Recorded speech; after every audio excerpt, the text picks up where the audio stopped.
Well, hi everybody, and welcome back to another episode of The Grid Live, brought to you by everybody over at kelby1.com.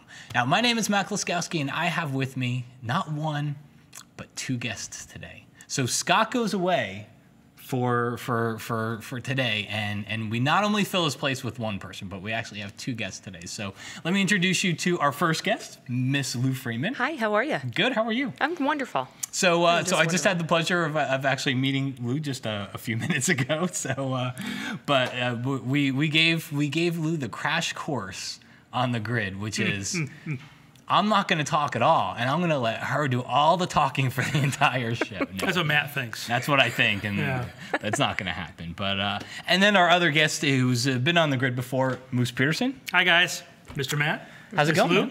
It's doing great. Looking forward to chatting for an hour about my favorite topic. Yeah, so I'll quickly introduce our topic here, and then we'll talk about our giveaways. We'll take a quick break, and we'll come back and dive into it. But the topic actually came up today, just so you guys know how this stuff really works.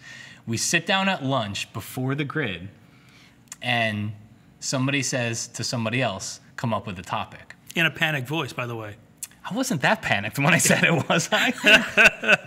So I might have been slightly panicked. So we were at Five Guys Burgers and Fries, and I said, Moose, we need a topic. And Moose came up with a topic, which is kind of the ways to help take the stress out of photography. Or put the fun in. Or put the fun in. Mm-hmm. And as we started talking about the different ways to do that, it kind of really, it all really came together. I think there's a lot of great information for you guys out there. So that said, let's talk about, we have a couple of giveaways.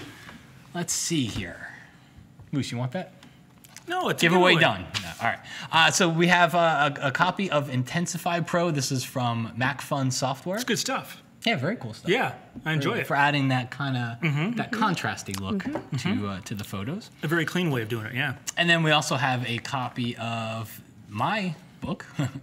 Interesting how that happens, isn't it? Photoshop Compositing Secrets. Thought you weren't talking much. I wasn't. Okay. All right. And Lou, tell us about our next prize.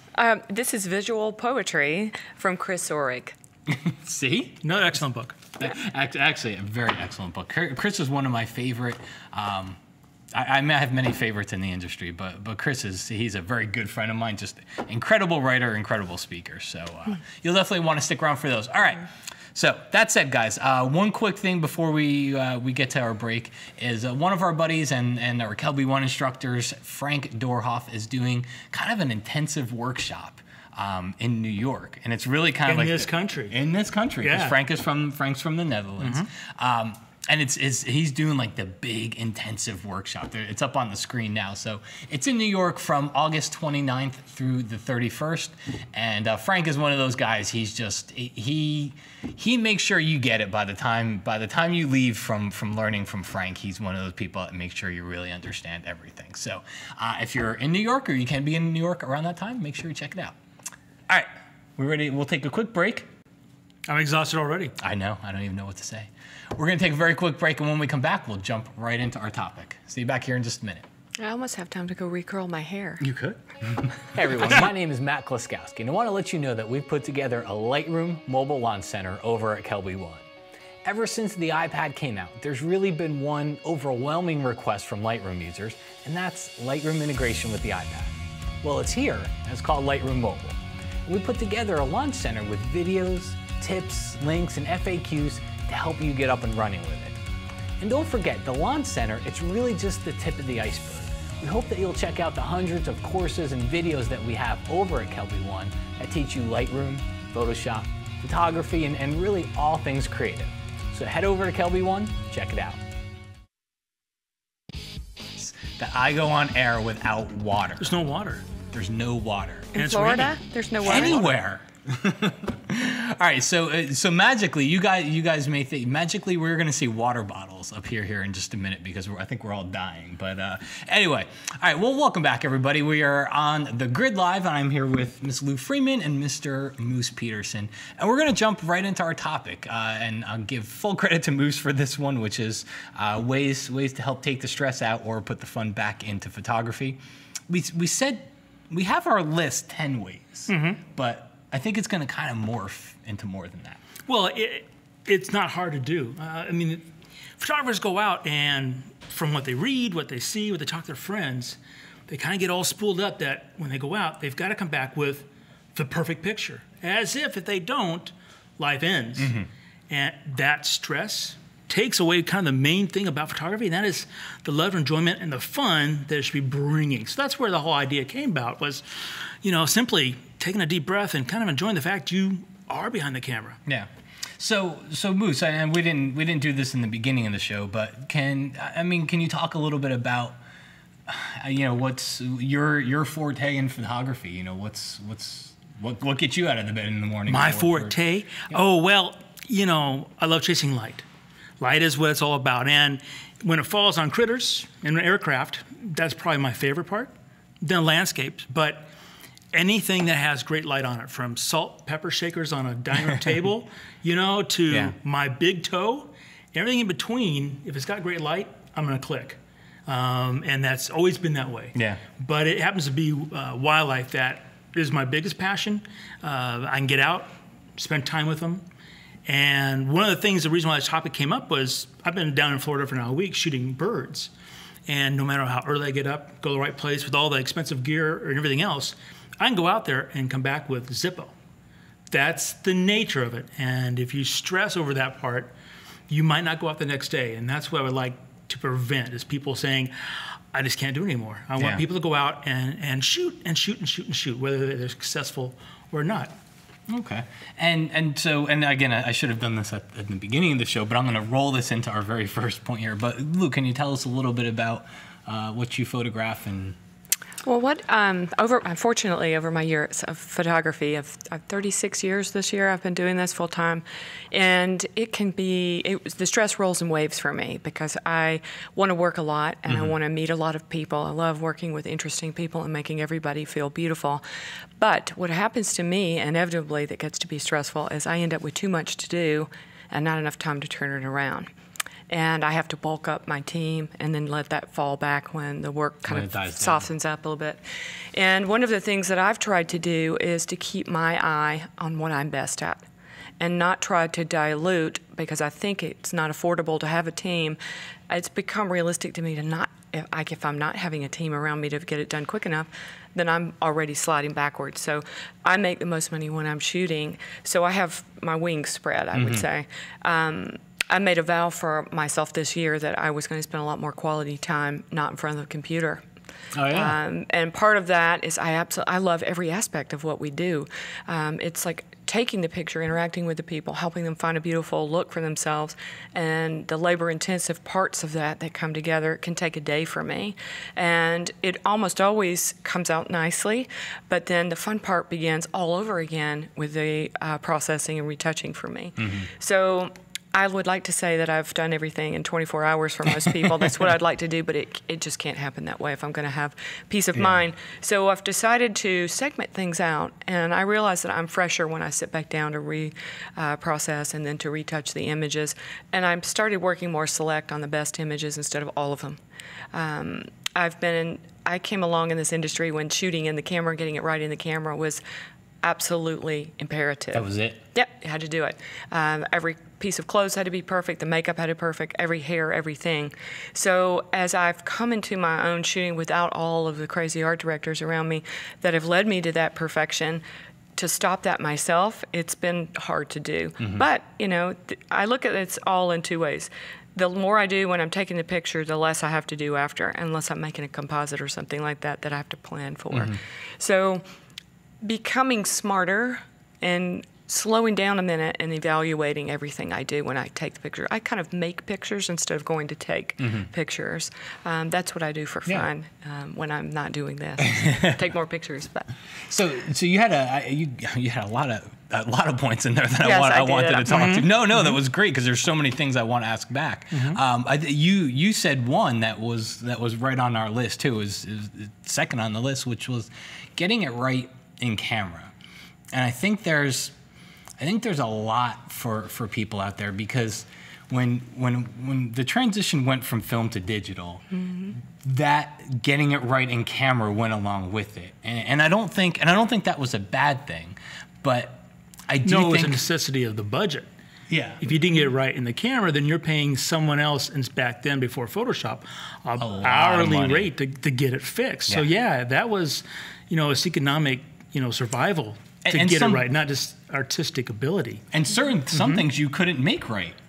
If they weren't right to begin with. Right. So, but I think you made a great point, which was being smart, because we talked quite a bit about this, about sometimes you don't always have to get it right in the camera. Sometimes there's many things that have been done that came from after in post processing. It's one of the luxuries of the medium today. And it's also one of the benefits of being creative, of being able to, back in the day of film, doing some of these things cost big time bucks. Yeah. Where now, like compositing, you can bring things in very simply at pennies compared to the big set productions to do the same thing with one click back then. Yeah. So there's a budget factor. There's also a very creative factor that, digital has brought in, that people put the stress on where they really don't need to have to get everything right when they go click. And I think it's a lot to what Lou said too, is also just being smart. Oh yeah, knowing what things ahead of time you can't do very easily. Right. Lighting, I would say lighting's one of those things. Like you talked about compositing. So I would say, whenever you create a composite, lighting is something that's very, very difficult to put onto a person after the fact. Putting them in a different background, if the lighting is done right, is actually very, very simple. And that can be done in literally a matter of minutes. Then you can shoot it separately and have all of that in consideration. You know? One of the cool things about moving forward from all of that, my still staying focused on making things correct, even when I shoot the composite parts, is to save time on the post-production part.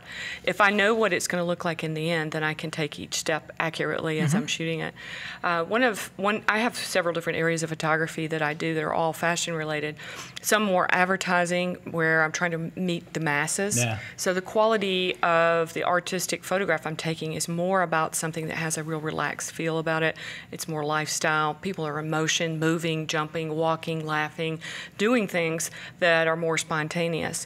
And how quick we can retouch things now is really added to that flavor. I can shoot more freely in that environment. More of my fashion work is more constricted, and everything's real poised and quiet and put together. The statement is like a silent movie, sort of, with a lot of impact. Those things, there's pre-production in that needs a little bit of pre-planning. Even when I come to do any kind of lecture series or educational process where I teach a workshop, I go about that in the same way. I want to do as much pre-planning so that when I get there, I can have everything that I want to make it look great. We're talking about gear this week a lot, just packing bags and how you plan to go to a job, or how you go out maybe on a wildlife trip, what you take. And the airport issue has been something big in my head. My lenses, I'm looking for things that are lighter weight. What can I accomplish and get the same impact? Maybe I'm sharing a lens with 3 people now that I'm going to go on a trip, as opposed to taking just all of those in my one bag.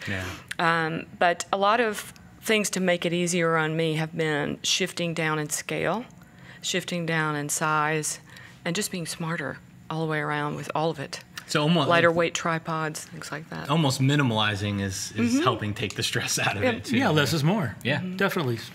So we actually got I should have introduced you to the question board up there. So, but people can tweet in their questions, and we encourage that because it kind of keeps the conversation to everybody out there too. So, Jim Kieran's asked, does earning a living as a photographer bring stress into your lives? How do you overcome that, and how can someone not worry about the money aspect of the business? Well, money can put a stress on it if you let it. I mean, if you every time you go click, if you're counting pennies and trying to figure out pennies you're going to earn, then the click gets to be very stressful. So that, I'm afraid, comes with time and age and experience. That is definitely something that doesn't in the beginning go away. It does with time. Not that the problem goes away, but stressing over it. The stress over it. Right, and that's because you know that there's always going to be peaks and valleys. and you just work towards the peaks and understand the valleys will probably come, and that's just part of the process. It's nothing personal. Yeah. But yeah, making money. I would say to Jim, the first part of his question, does earning a living as a photographer bring stress into your lives? I'd say the answer absolutely has to be yes in some ways. At times, yeah. Well, I think anytime you're in business for yourself and you're creating a masterwork of art and trying to sell that, or you're hired to do so, it's much like an actor. Is the way I look at it. The fees are about the same as actors get. You go from job to job. So to me, you either have to stand out in the crowd as being uniquely and significantly different from others so that you're the first person that they call, or you have to be very chic and unique and coordinate your time so you can do something else to make a living. If you live in an area where there's not a lot of call for photography, you have to find some way to make your life happy. Otherwise, you're going to self-implode. Yeah. And, for me, I found I have to have at least 5 or 6 different income streams and different kinds of photography for me. And when I moved to New York twice and lived there for a very long time. And when I moved to New York City, my agent told me, she's like, Lou, your work is all over the place. She said, I see this lifestyle stuff, I see this high fashion stuff, and then there's the glamour thing.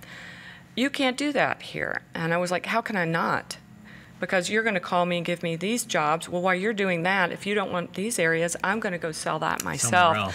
So I took on that attitude as I'm not going to let it get me down, and I'm going to win no matter what. So by having that attitude and not letting yourself get into that negative mindset of, what am I going to do? What am I going to do?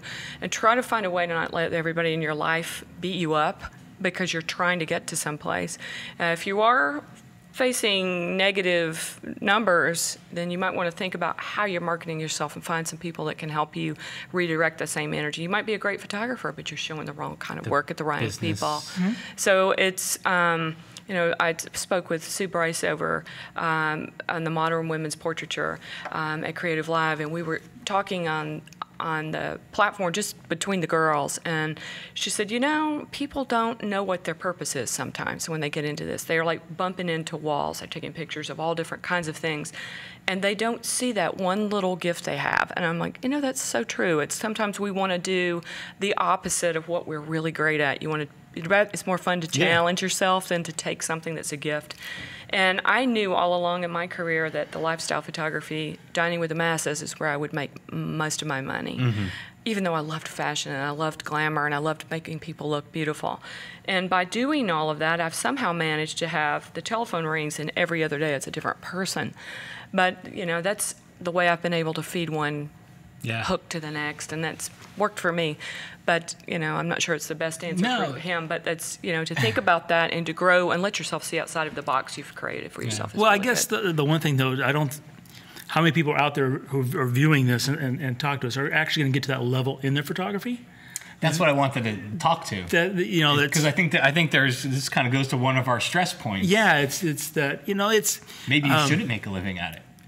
Or it shouldn't be your primary income. It could be enough to be, as far as IRS is concerned, a write-off. But it's not the thing that's going to pay the rent every month. And if you put that kind of pressure on the photography, it might take the photography no longer even being a viable anything, not a pastime, not anything. Yeah. And I've seen a lot of photographers burn out putting that stress onto them because, in all seriousness, it's not for everybody because it is... you have to take and keep that passion. If the passion dies, it's all over with, no matter how much you're being paid. And it's very important that passion stay as much as the leading cause for doing it more than the dollar. And if you are passionate and you put in the time, and like Lou said, you work smart, the money does come. The thing is, it doesn't come in a week or a month or a year. Both Lou and I have been doing it for over 3 decades. So it means we're survivors as much as good photographers and smart business people. We have figured out the system to keep the passion alive and pay the bills. And she brought up a very important point with what I always call diversification. She said many different income streams. But as a photographer, not saying being specialized is bad, but the economy's changed. Fads changed. needs change, marketing changes.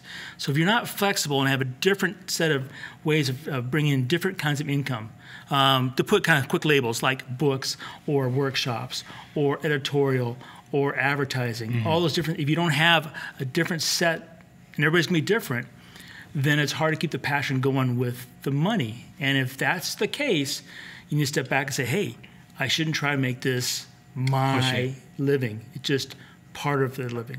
Yeah, and I think you guys, you guys have probably seen this because you teach as well. You'll get a lot of people that will ask you to look at their work, and then they'll say, I want to take this to the next level. I'm an IT programmer by day, but I love photography. I want to take this to the next level, and I want to be able to leave my job one day. And I'm sure, I say IT programmer because it's always an IT programmer that asks it. But and I want to take this to that next level, and sometimes they're asking the wrong questions. It's the work. The work is good. They're usually following the right formulas. They're learning from the right people. They're doing all these things. And so sometimes I always think they're asking the wrong questions because it's not help me with my work. It's more, how do I make the business succeed? And that comes to one of the stress things. I mean, if you've ever looked at any kind of publication, book, magazine, whatever, and you looked in there and you said, that photograph sucks, I have better pictures than that. And people go, how can that photographer get published? And I always go, well, that's the guy I actually want to talk to. And they go, why? I said, because that's the guy who's selling junk. So he's got the business sense to get the junk out there. Yeah. So if you got better pictures and it's not printed, it's not the other guy is bad, it's that you haven't figured out that system. So people always put pressure on their photograph having to be the best. It doesn't always have to be the best. It just has to be in the right place, the right time. A lot of times in the editorial marketplace to get the dollar. So stressing over having the perfect photograph is not always a good means of improving your photography or being successful. Yeah. I think the biggest mistake that I see people make that I come in contact with is they have responsibilities. Children sometimes. School. They're kids, done. family. They're mid-30s and they're trying to decide: am I going to do what I'm doing for the rest of my life, or am I going to do what I really want to do?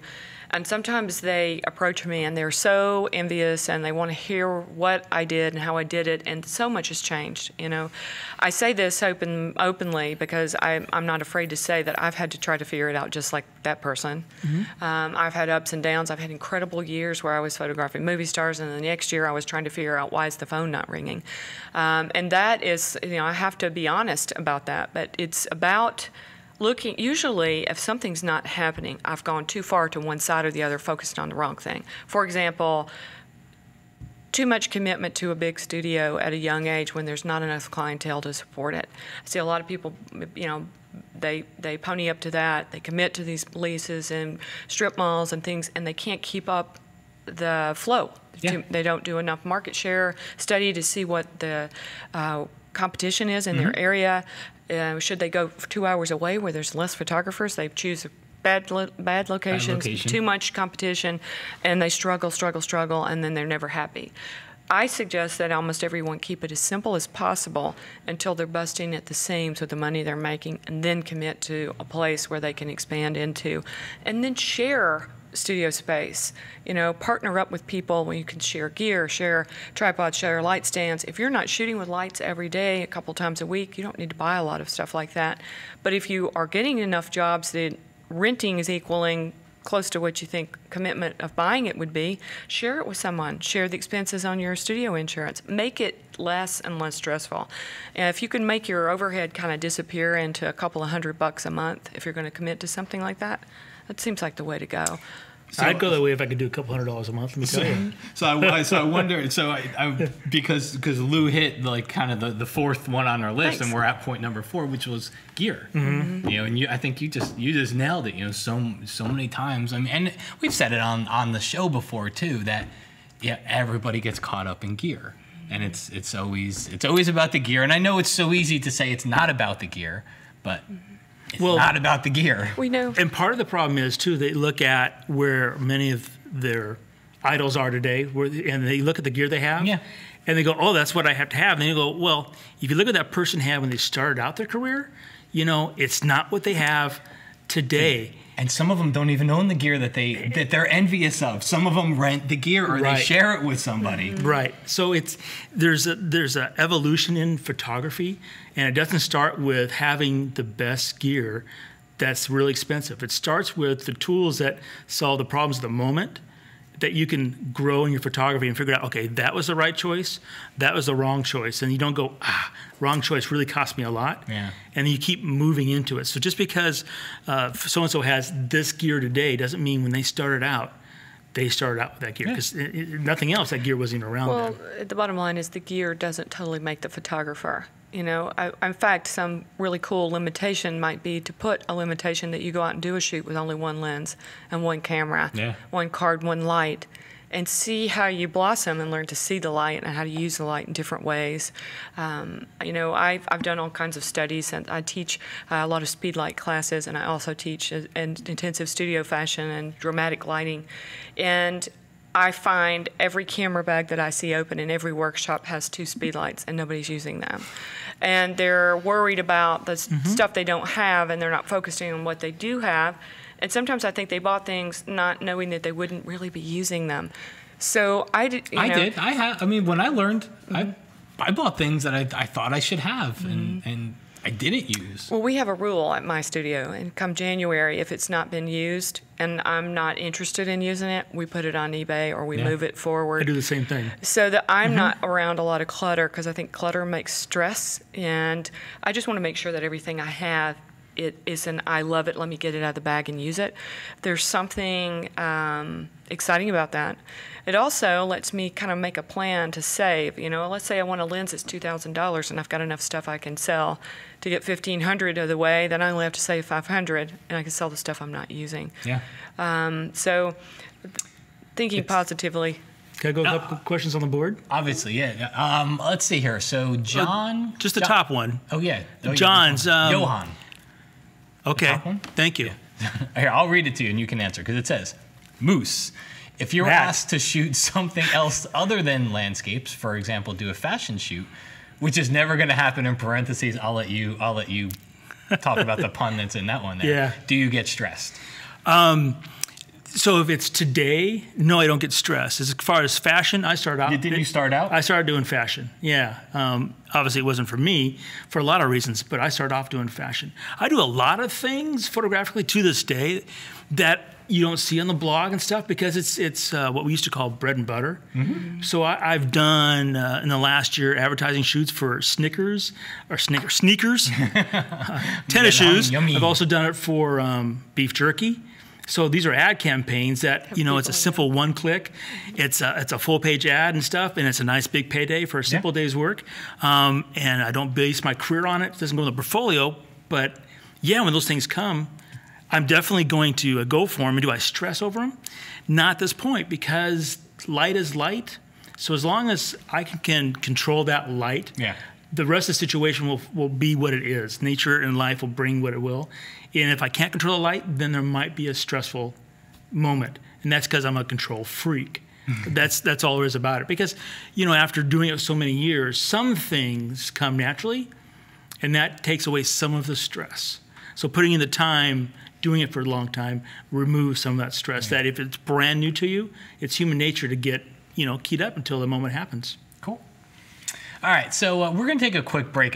But before we went to the break, I wanted to say one more thing about the gear. Because I thought you were going to talk much. I'm trying to. Okay. I did want to say one more thing about the gear, because I think everybody watching, there's people watching that are probably saying, yeah, I get it. I know it's not about the gear. You've said that before. But there are new people. But the other thing is I would say, you guys watching can also help too, because you probably know somebody that's getting into photography. And I can tell a story that just happened weeks ago, where I knew somebody that was 17 years old, and I knew her mom. And she was going out onto a shoot, and I lent her a lens to go shoot with. And I was talking to her mom after, and I was like, yeah, she's got a good knack for this. Like, she, you know, if she wants to get into this, then here's a good path she can follow. And she's like, yeah, well, she wants to go to photography school and everything, but she's like, I don't think we can afford the gear. And she's like, you know, she needs a new camera body, and she needs new this, and she needs new that. And so it hit me. It's like, I know we say that it's not about the gear, and like we think everybody's heard that, but there's so many people that haven't. And there's here was this person that was actually, you know, might be held up from pursuing it further because they thought that they didn't have the gear to go do it. And I saw her pictures. Let me tell you, it had nothing to do with the gear. She was shooting a camera body that I think was 4 or 5 years old. I mean, she had a fairly newer lens, but the pictures were great. So it really wasn't about the gear. But I mentioned that because I think we can help too. I think you can taking help the money people. Stress out makes a big difference. Yes. Yeah. Okay, so there is a big break sign on the board, which means we're supposed to take a break. We'll see you back here in just a minute. Do you need a bigger? I don't need that.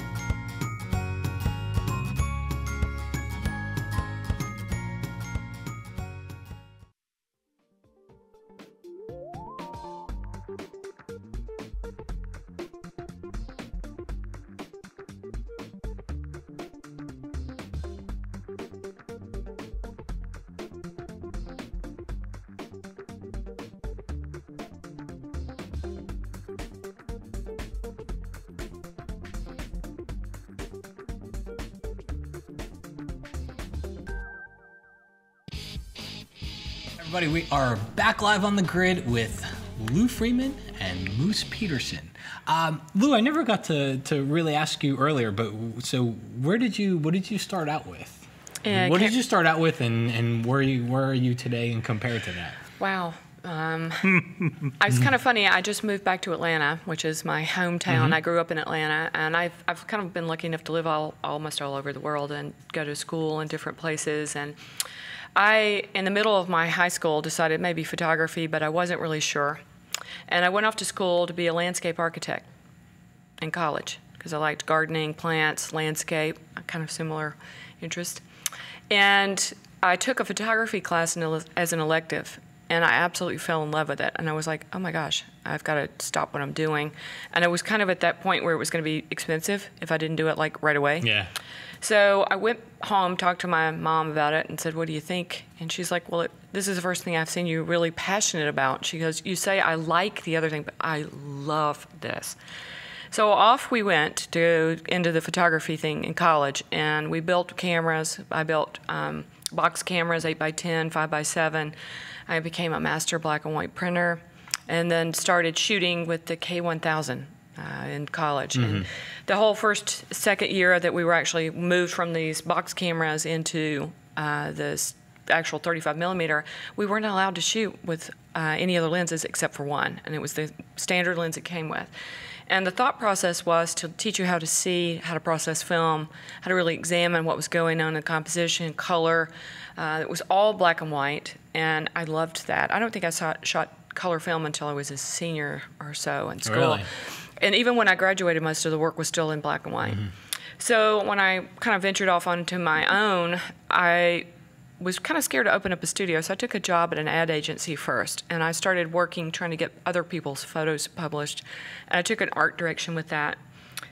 And I moved on into the ad agency and then got to the point where I couldn't stand it another moment unless I was taking photographs for myself for a living. And I slowly kind of weaned myself off the job. I think I had a waitressing job in there in the middle. And then suddenly I was swimming on my own.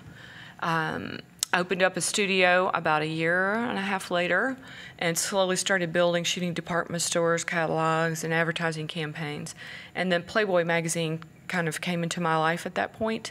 They were renting my studio from me, and they met me, and I guess they never really thought I would be interested in shooting for them.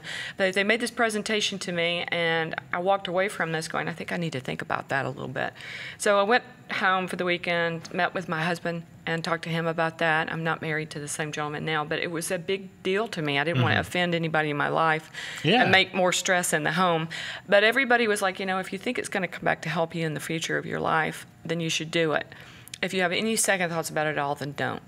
So still shooting with a 35 millimeter and some medium format. I moved off into doing that, and that was like 88, I would say, 1988. And then it was pretty much all color all the time. I was either shooting, E6 film for publishing, or I was shooting Kodachrome, and then it turned into EPP, and then I got to do some really cool things for Playboy. But I shot for Playboy for 12 years in the midst of what I was doing otherwise. It never got in my way once. I never took less than a ladylike approach to it. Everybody that I came in contact with, it was my goal to make them look as beautiful and feel comfortable in the environment as possible. And more over the years past, I was really, in my heart, the like driving artist part of me wanted to be a fashion photographer. And so I moved to New York and then started working in Europe.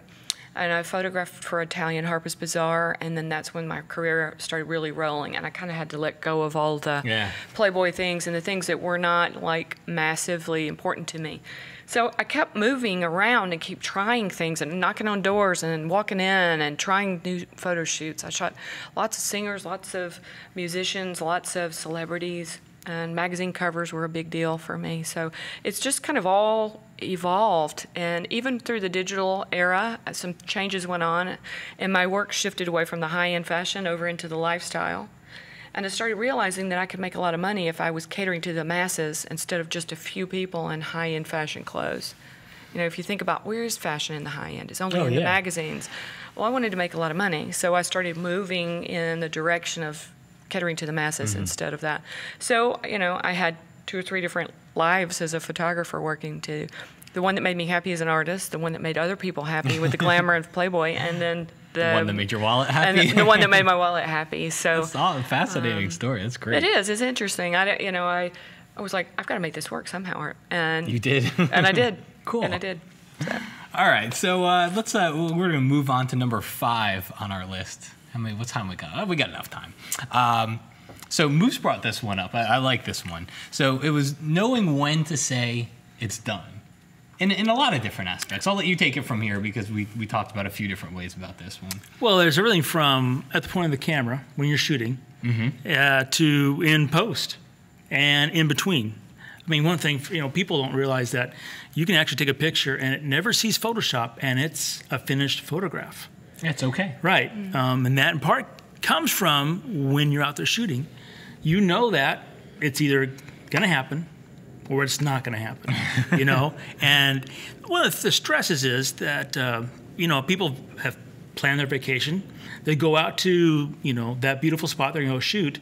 They get up early. They do all the things they're supposed to, sensors clean, batteries charged. They get out to that beautiful spot to take that sunrise and nothing.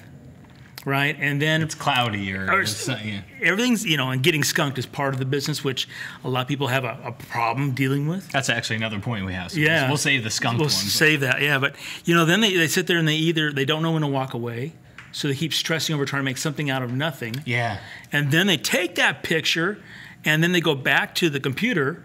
And they go, wow, I spent my vacation. I went there, and I took this picture, and I shouldn't have taken the picture, but that's okay. Then we'll take the picture, we'll put it in post, and then we'll try to finish it.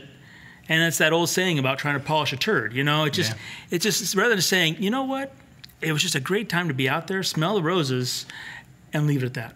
Yeah. And that's a real stress photographers put on themselves. And I would agree with you. I think you've seen it.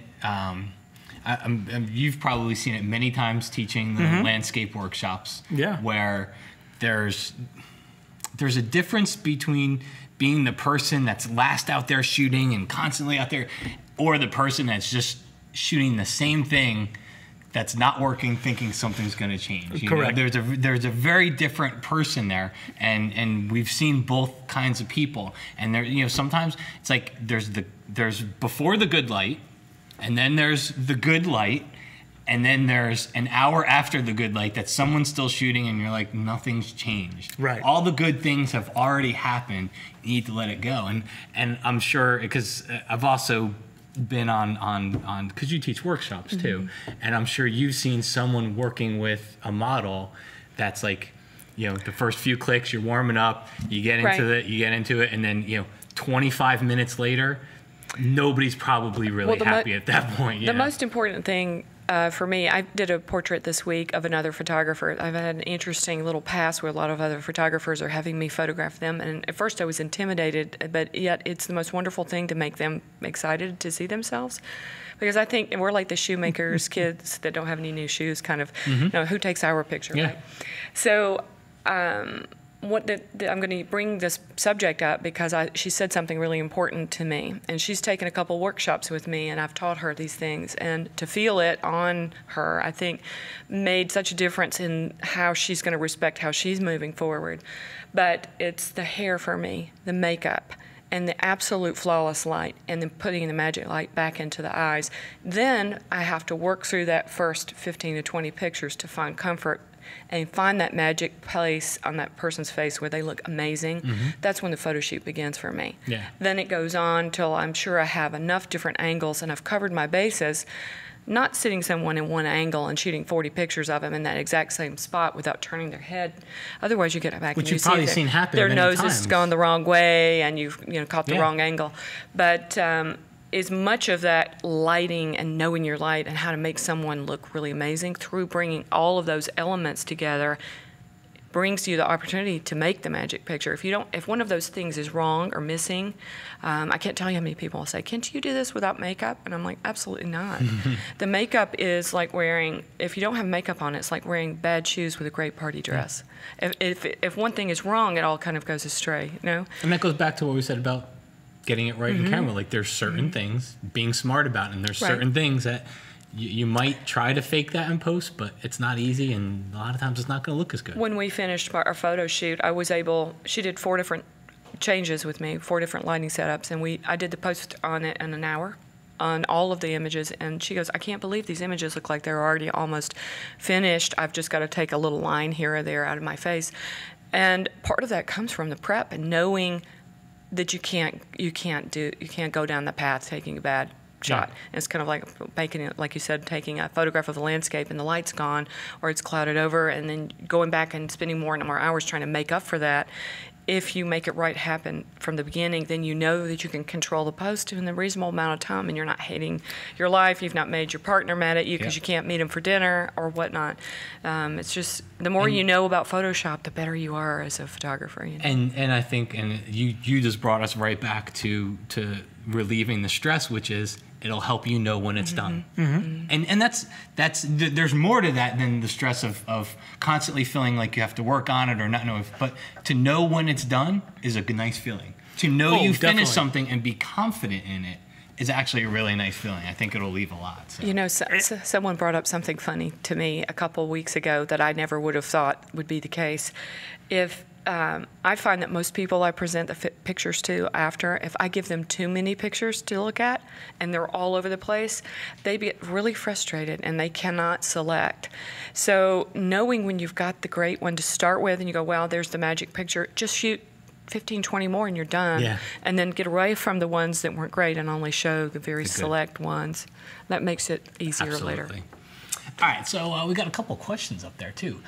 John Karen says, would you say that marketing, and I'll pose this one over to you. Would you say that marketing is as important as the actual photography? It is as important as every aspect of it. I've been in this long enough now that people know me, but when I would say the first 25, 30 years, I kept changing the look and the style every season to keep up with the fashion trends. So I would remarket myself. And my attitude is, when you're excited about something you've just created and you think, wow, I just did this whole series, you're going to go in and show your work and have a different attitude about what you show than you would if you're showing a portfolio of things that you shot, in 97 through now of your best images, unless they're timeless, in their creativity. But I try to keep something new in front of me working. and the advertising with that. And I try not to keep using those images over and over that I advertise with. So I still 3 times a year do mailings. I do every form of social marketing there is. And I also still print prints and make portfolios and books. I carry the books around with me because people still pick up a book and go, wow, nobody does this, and it feels so good to hold a photograph in my hand. So the more you do, I think, and the more you're excited about it, the more work's going to come. Great. You know? All right, let's see. Dave D. It's more of a statement. There's actually a lot of truth to it. It said, I think when we were talking about the gear, he said, but you have to buy the best tripod right away, otherwise you'll buy them over and over and over again. And there is some truth to that, where but you know what? It's part of the learning process too. It's like camera bags. It's like you're always in search of that perfect camera bag, and I don't think we ever find it. Let's see here. MC, you guys keep saying that, but everybody at Kelby One has top of the line gear, and some of you aren't even professionals. So. All right. I mean, I don't know what to say to him. In all seriousness, right? There is, at a point, if you keep evolving your career, you're going to push your camera. At the same time, the camera is going to push you. For example, our cameras have video now. So if you've always been a still person, until they put video in that camera, you probably never thought about venturing into video. But then you push it the first time, and if you are a creative person in art, you go, but it might be some of that video. So there is a two-edged sword there. If you always, you've got to keep pushing it, and it has to push you. Yeah. That marriage makes you grow as a photographer. And and I think what I'd say back to MC, which is number one, I don't know. I'm thinking of everybody on staff here, and everybody on staff here is a professional photographer. They've all made money in some way, shape, or form from their photography, and as a professional, it's not bad to buy the gear that you need. Or want to have it. Yeah. There's plenty of things that I make, and, I'm not shy to show it. I take those things I make that I buy at, Home Depot and Party City. I even use it when I'm on clothes for fashion. I'm not afraid of admitting that. I save my money. If I want an 85, I'm saving for that 85. If I need reflectors and things like that, I might scrimp on these other things and make my own. But I make my own a lot of my own backgrounds. I paint them myself, and I have all kinds of cool things that I create from a real simple budget. So it doesn't have to be top of the line, but you don't want to show up, to shoot an advertisement job for someone and have crap. Just like you wouldn't want to wear really bad clothes. You want to look like you're pulled together if you're going to get into this commercially. You want to feel good when you get there. You want them to look at you and respect you, especially if you're going to ask for money for the shoot. You want them to look at you as if you kind of got it together. Definitely an aspect of it. If it's, if you're just enjoying your life shooting on occasion, there's not all that pressure to have the top of the line gear. You can buy, a camera that's not even brand new. I send a lot of my workshop students to the refurbished site of Canon, because you can buy things there that are top of the line. They've been refurbished and they have warranties and all of that stuff. So there's lots of ways for people to find things now and not spend all their money. I think what MC is saying is his photos aren't that good, and he's blaming it on the gear. So that's okay. All right, let's see here. So we're gonna take. There's another big break sign up there. So we've probably about 4 or 5 more to go, but I think we can power through them. Okay. After the break. So we're gonna take a very quick break, and we'll be back here in just a minute.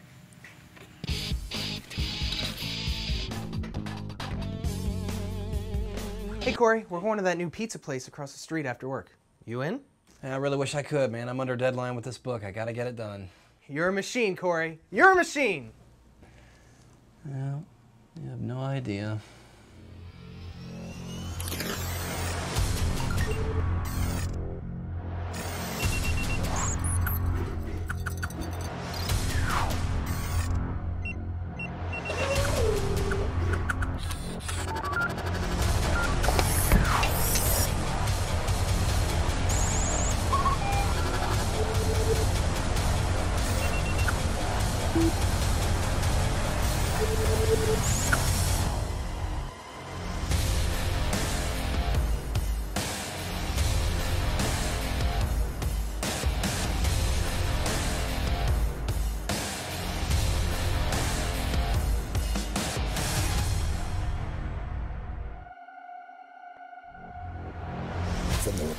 podcasting mind of Corey Barker. Learn step-by-step Photoshop tricks, type effects, extracting, textures, Hollywood effects, and really badass 3D. Photoshop Down and Dirty Tricks for Designers, Volume 2.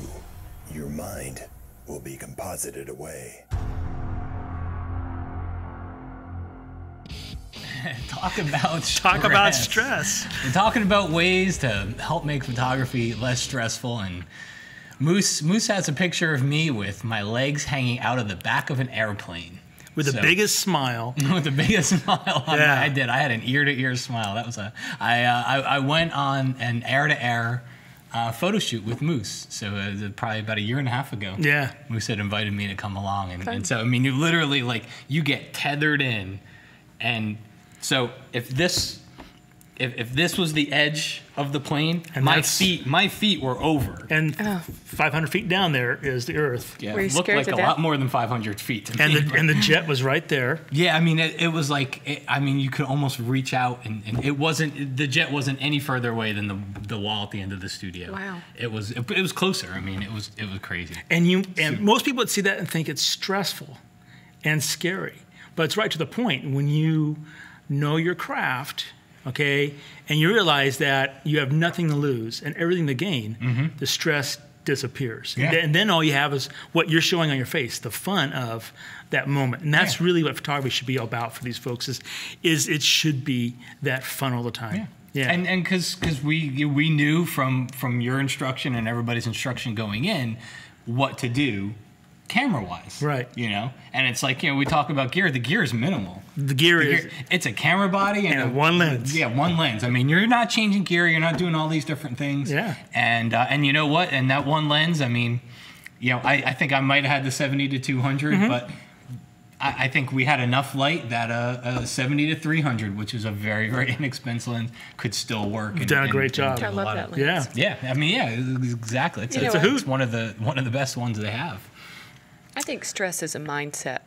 Yeah. And I went through a little study of stress and what our cycle of thought goes into when we start to worry, and then we manifest, and then we get to this point where we shut down and we can't talk about anything but what's wrong, what's going bad, and how unhealthy that really is when you can literally, if you could wake yourself up in that process and say, if I were doing the same energy switch to what can I be doing with what I know how to do, instead of getting lost in that perpetual sense of doom, you could like turn on your life on a different radio station. But sometimes it's hard to do that when you're in the middle of the storm and the waves feel like they're higher than you are.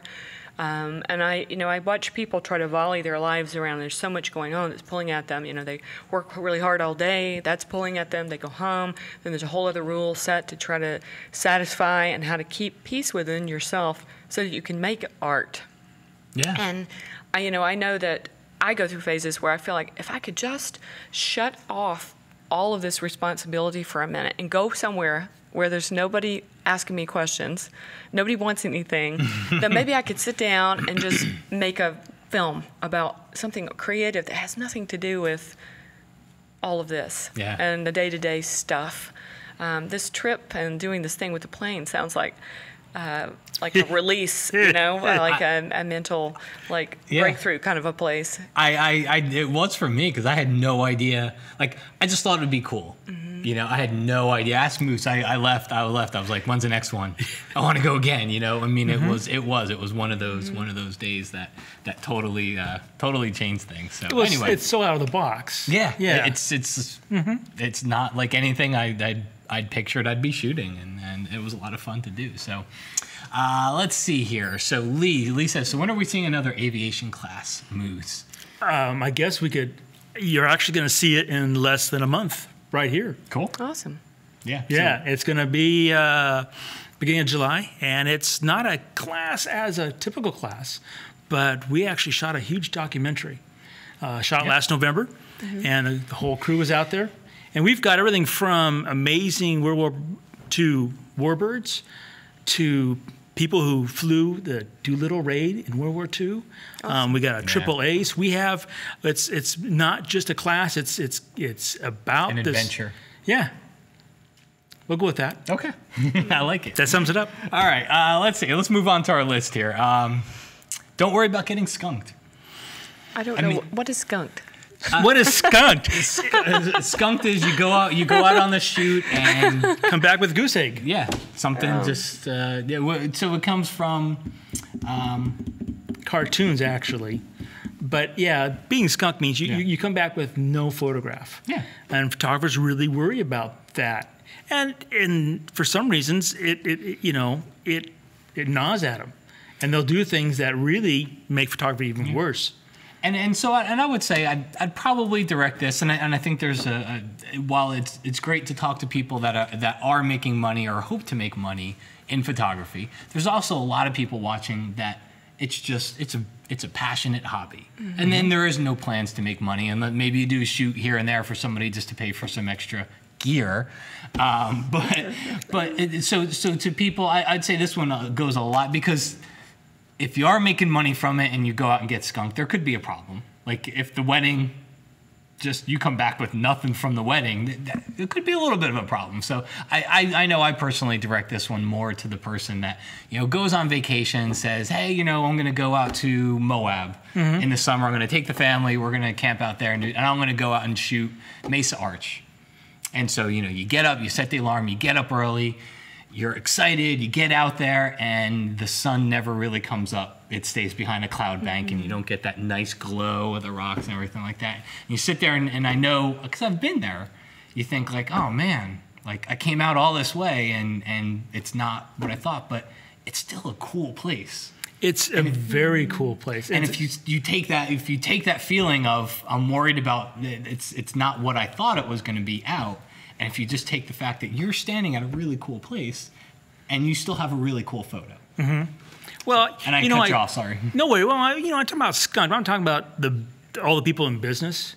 I mean, there are times I'm sure where every photographer in business has had that moment where and it's like something just didn't work right. Yeah. I mean, back in the days with Hasselblad, you put in that roll of 120 film and it didn't catch, and you're sitting there shooting and you get involved, and it's like, you have to say that really fast. Yeah, I shot 36 frames on a 12. It's like, oops, right? But no, I'm talking about more where people they sit there and they don't get the photograph, whether it's literally they don't get the picture or they don't get the picture, and they get so stressed about that they take the picture, which really shouldn't be shared. It's like one of those ones you put on a magnet in your refrigerator and leave it there. It doesn't go any further. Yeah. Then they sit there and they put it on social media. Then they make big prints, and they don't realize that it should not have been done in the first place. That they got skunked. They didn't come out with the photograph. And one of the things it happens. And one of the things that photographers don't learn real quickly or very well is there's some photographs that simply shouldn't be shared. They're not up to par for many different reasons. And that, to me, is also getting skunked. Yeah. And that's a learning process that just because you took it doesn't mean it should be finished or it should be shared or anything else. It's just that's part of the process. And it's nothing personal. It's just part of photography. It is. It's not there's no traffic cop or photo cops out there and give you a ticket for. I think it's part of anything, though, too. It's, if you like to play golf, you're going to go out one day and the weather's going to be bad. You're going to play bad. I mean, you're going to lose a club, whatever it happens to be. But it's going to happen. In the beginning, too, when you're first learning and you're buying a camera or a lens or two, which is what I kind of think people do in the very beginning, is you want to, if you can keep the expense down and buy one thing at a time, figure out a balance sheet for yourself where you can attain things and it not kill you. And all the while, learning the cycle of light in 24 hours of what exists for your landscapes. I was thinking of listening to you if I went there with you, and let's say I got skunked and the weather changed. My natural thing is going, where would I find beauty in this? And where can I make this light that I can't change work for me? What would I then, instead of looking at the sky, would I be looking at the earth? Would I be looking at plant forms or wood? Or how? I'm so used to being a problem solver and then coming back later when the sky clears.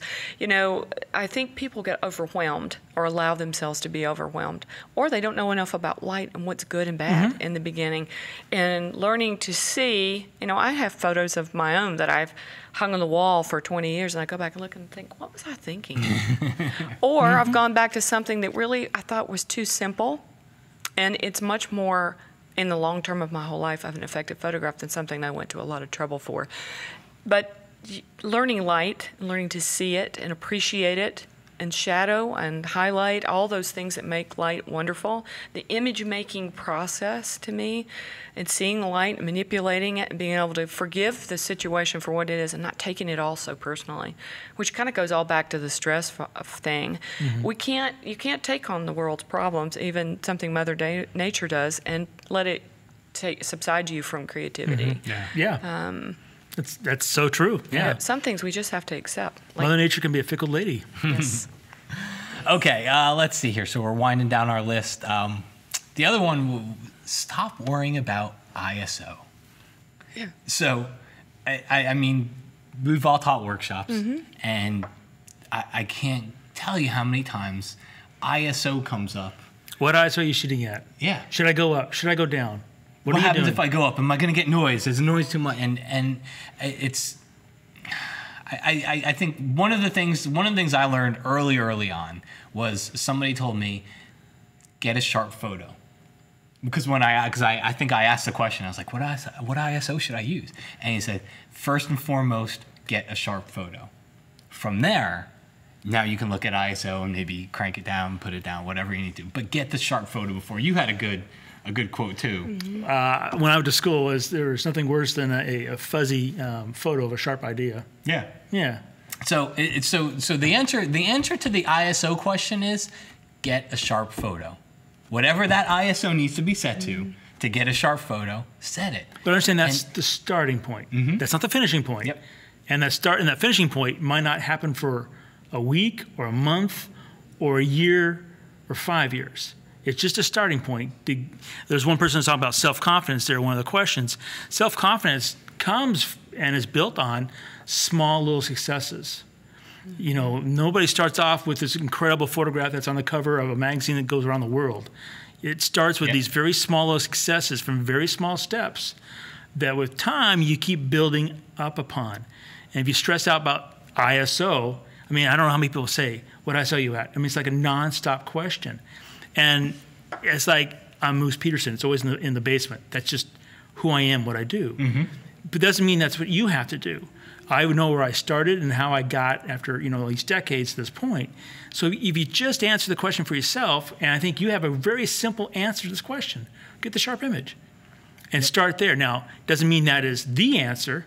It's just a starting point. And then you stop asking about ISO because you're going to find your own answer. And that's that. As soon as you get rid of that stress and you find your own answers, your photography grows. It's a great point, because as you do it and as you practice it, you'll be comfortable with it, and you won't feel that need to ask, what's the ISO going to be? You're missing something that's out there. Right. And then I think another part comes to it is we think of the final image, and people don't notice noise like we think they notice noise. People or photographers? People don't notice noise like photographers. That's right. There's a huge difference there. Walk up to a large sign in a store, and you'd be amazed at how many of them you can see all of the green in. And you just don't notice it. Other people don't see it like we do. And it's not a measure of success or failure. Yeah. It isn't. It's the picture. I think confidence and self-confidence is a direct reaction to fear. And fear holds you back in every circumstance and won't allow you to see or hear or grow or to create a work of art or trust yourself. If you're shooting people and you have fear and self-confidence issues, guess what you're going to bring on to your subject? Fear, insecurity. So you have to find a place to shine. If it's just at getting the sharp photo with focus or choosing a higher ISO to protect yourself from that, find a little space you can work in and carve out your niche, and then make that amazing, and then add on, and then add on, and it's like growing little wings to let you fly. You can't ever let anybody see you sweat in a commercial-oriented department. If I don't know the answer to something still, I will say, I don't know, but I'm going to find out for you. And I think that's more appreciated than I'm scared to death. So you'd never really want to let that scaredness be out there. And if you can put that person away and live your life with the one that's secure, you'll be a better person in the end. Great. All right, so we've got one more, and we've got a couple of questions here, and we'll wrap things up. Barb's Plane HDR2. I think I know who that is. Let's see. I don't think that Kelby One taught you, or me or any of us, how to spend massive amounts of money on gear. That's all on us. I always find that they are great at sharing inexpensive ways to accomplish our goals. It's individual responsibility as to what you want and what you buy. So, very true, Barb. Johan says, I'm a person with little self-confidence. My stress is mostly, am I doing things right? How are people, models in my case, thinking about me? Am I getting good enough results, etc.? Any thoughts about that? I can help with that one. And I would guess he's not alone.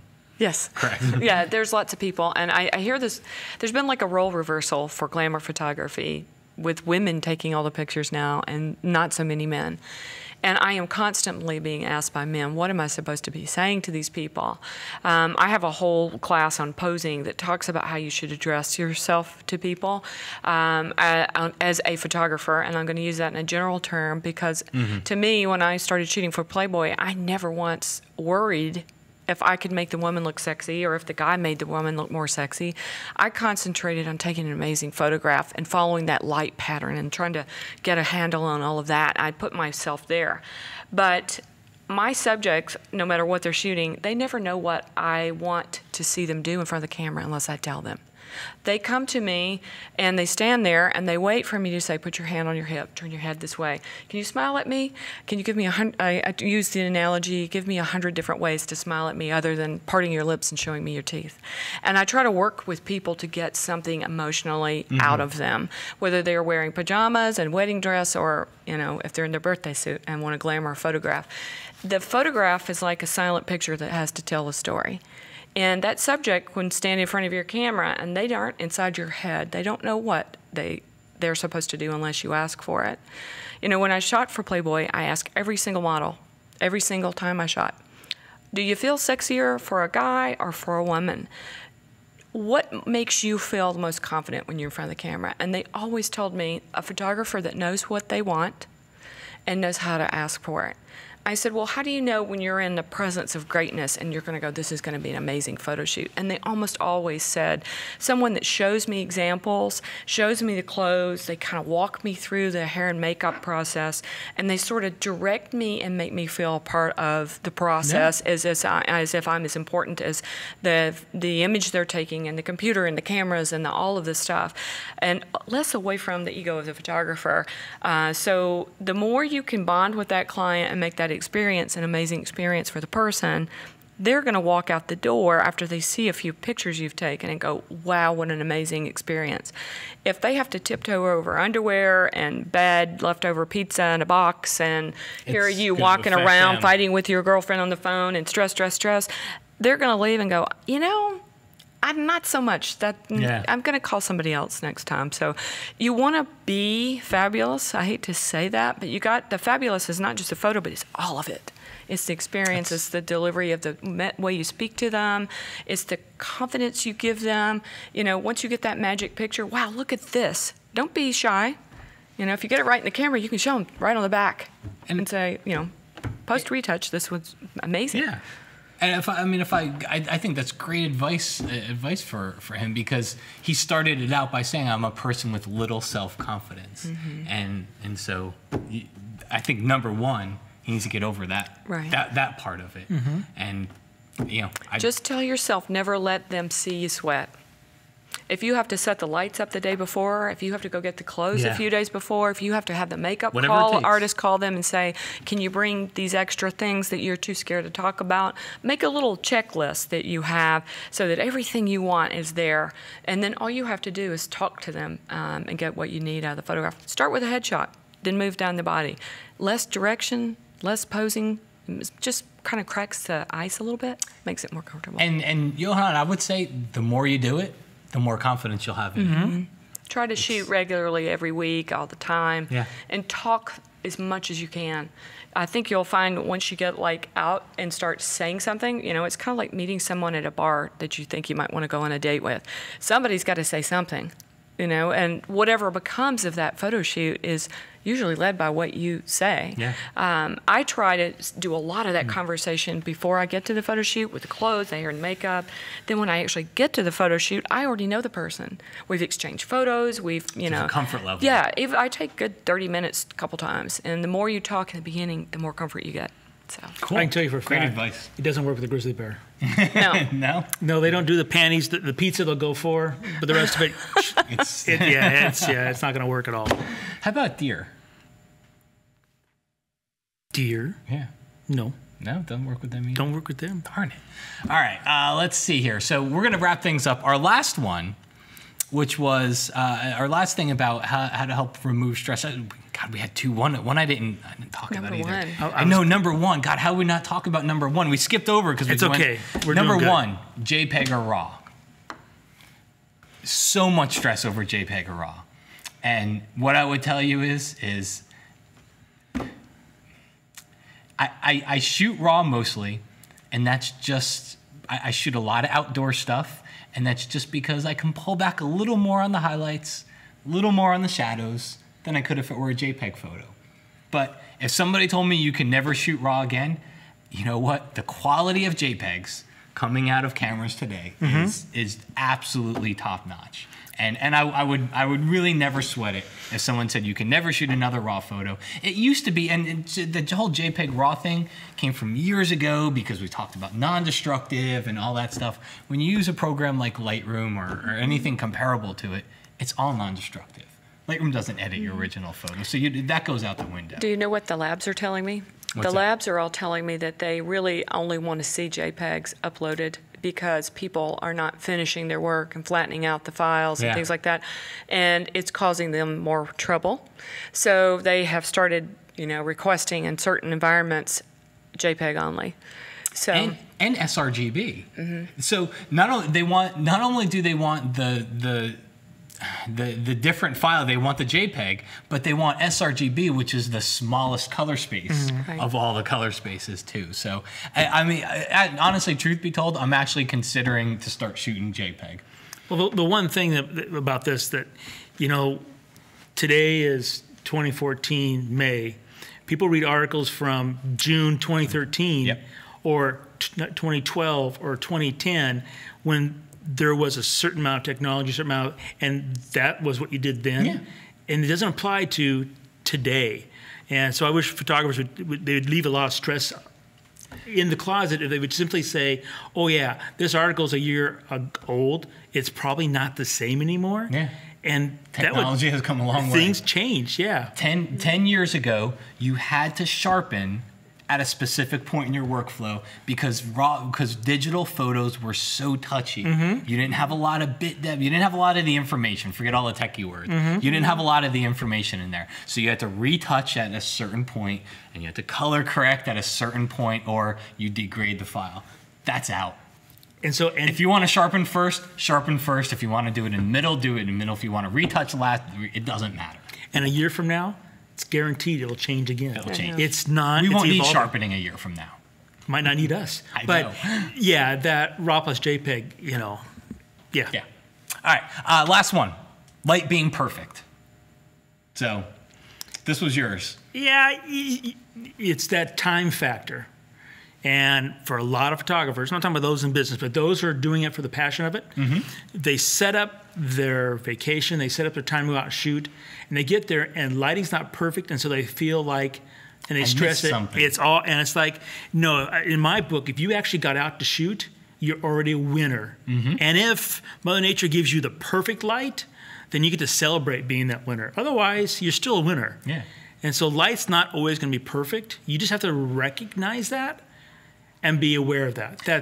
It's not always perfect, and that's okay. And sometimes when that happens, you never know, but you get the most spectacular photos. Yes. Sometimes the best days are when the light went totally wrong and the clouds rolled in, and for a split second, the light poked through the clouds, and you got a shot that nobody has. I'm just going to use Mesa Arch as another example. Yeah. Everybody's got the photo of the glow in the arch, and you got this shot of these light rays coming through the clouds because You went there when the light wasn't perfect. Everybody else would walk away. But you also said and the timing being perfect too. So not just light, but light and timing. Right. Yeah. A lot of people say, when's the best time to go to the Grand Canyon?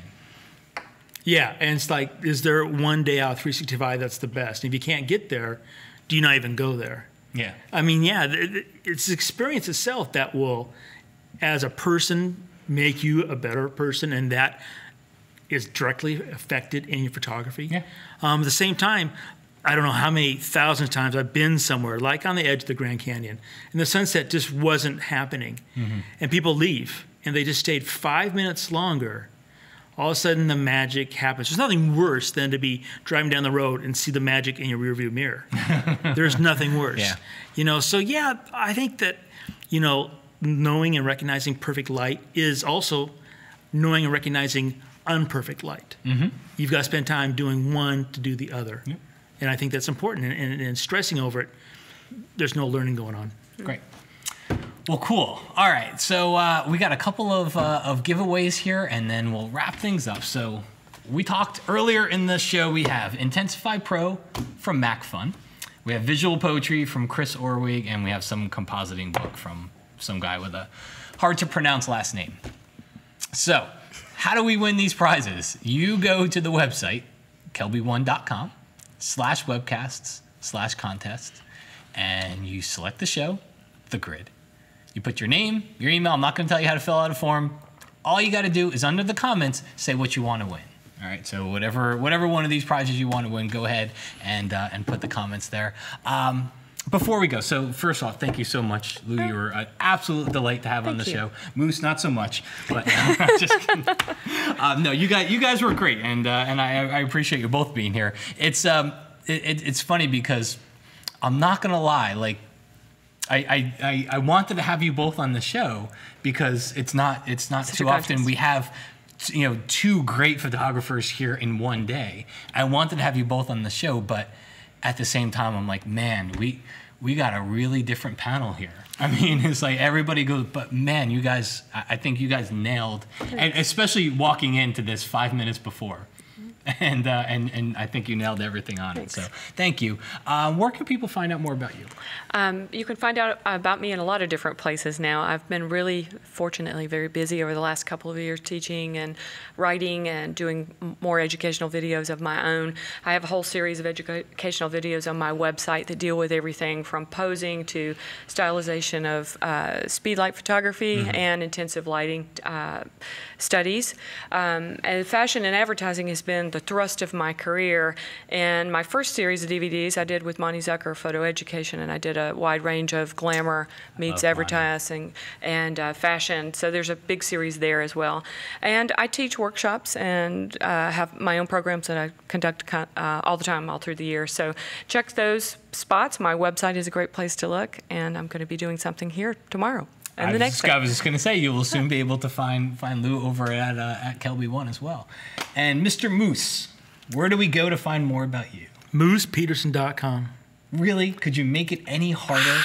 I keep it simple, stupid. That way I can function. And of course, they can find me on Kelby One.